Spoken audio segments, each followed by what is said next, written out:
All right, this is Raggedy Ann and the Strange Dolls, and these are stories by Johnny Gruelle. Raggedy Ann lay just as Marcella had dropped her, all sprawled out with her rag arms and legs twisted in ungraceful attitudes. Her yarn hair was twisted and lay partly over her face, hiding one of her shoe-button eyes. Raggedy gave no sign that she had heard, but lay there smiling at the ceiling.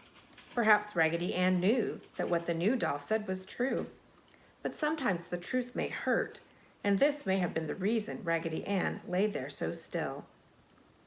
"Did you ever see such an ungainly creature? I do believe it has shoe buttons for eyes, and yarn hair. Mercy, did you ever see such feet?"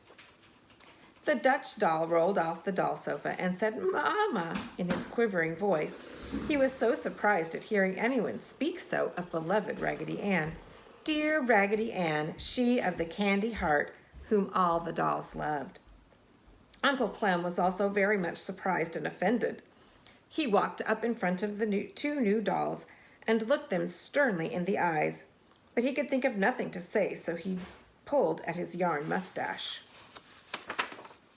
Marcella had only received the two new dolls that morning. They had come in the morning mail and were presents from an aunt. Marcella had named the two new dolls Annabel Lee and Thomas after her aunt and uncle.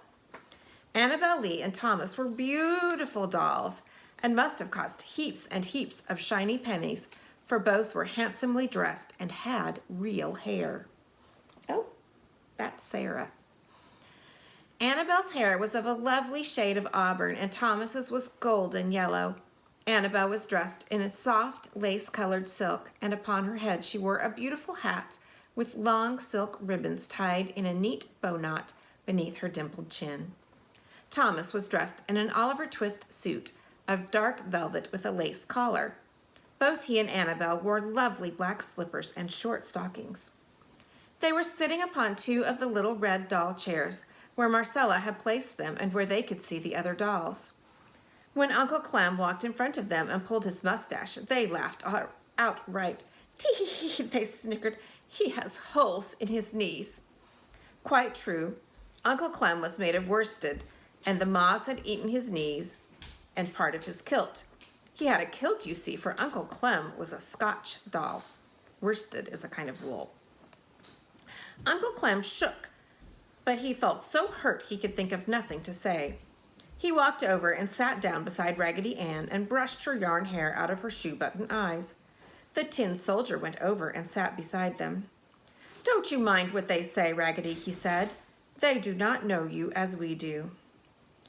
"We don't care to know her," said Annabel Lee as she primped her dress. "She looks like a scarecrow." "And the soldier must have been made with a can opener," laughed Thomas. And here's Annabel Lee and Thomas.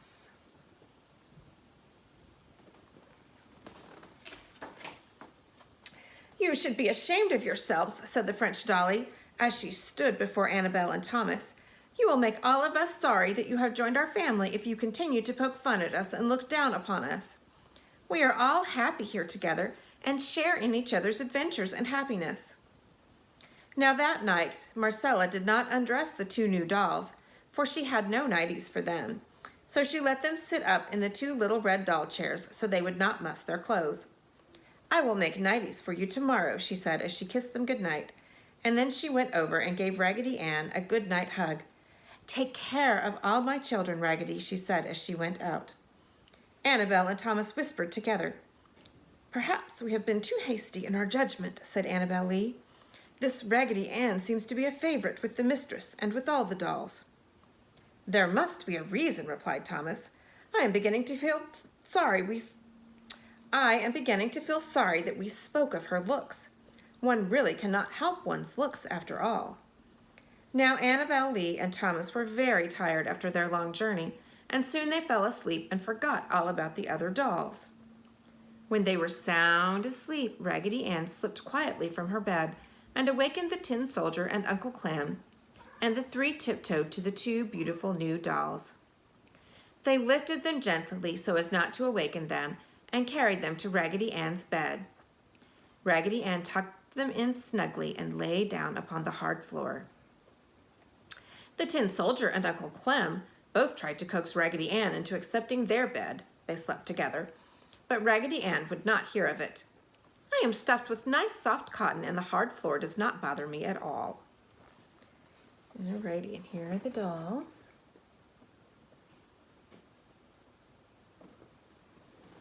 At daybreak the next morning, Annabelle and Thomas awakened to find themselves in Raggedy Ann's bed, and as they raised up and looked at each other, each knew how ashamed the other felt, for they knew Raggedy Ann had generously given them her bed. There Raggedy Ann lay, all sprawled out upon the hard floor, her rag arms and legs twisted in ungraceful attitudes. "How good and honest she looks," said Annabelle. "It must be her shoe-button eyes." "How nicely her yarn hair falls in loops over her face," exclaimed Thomas. "I did not notice how pleasant her face looked last night." "The others seem to love her ever and ever so much," mused Annabelle. "It must be because she is so kind." Both new dolls were silent for a while, thinking deeply. "How do you feel?" Thomas finally asked. "Very much ashamed of myself," answered Annabelle. "And you, Thomas?" "As soon as Raggedy Ann awakens, I shall tell her just how much ashamed I am of myself. And if she can, I want her to forgive me," Thomas said. "The more I look at her, the better I like her," said Annabelle. "I am going to kiss her," said Thomas. "You'll awaken her if you do," said Annabelle. But Thomas climbed out of the bed and kissed Raggedy Ann on her painted cheek and smoothed her yarn hair from her rag forehead.